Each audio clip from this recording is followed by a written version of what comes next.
Hey everybody, my name is Marcus, and in this video I will show you how you can simply download the page from your site in Wix. So there is no other way, like only this. When you're gonna like press on no playing or whatever bar snag, right?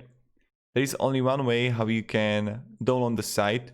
It's just by going to preview or publish the website and just like screenshotting it, right? This, like click Windows and scroll like print screen to screen it, and this is the only way. When I go here to my screenshots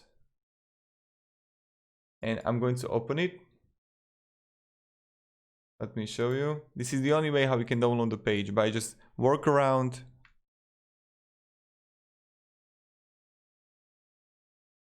like this. God, man, golly. Just take it like this and you got it. So this is how you can download the page from website, just opening the paint. And yep, thank you very much everybody for watching. If you have any questions, ask me down in the comments, and have a great day and good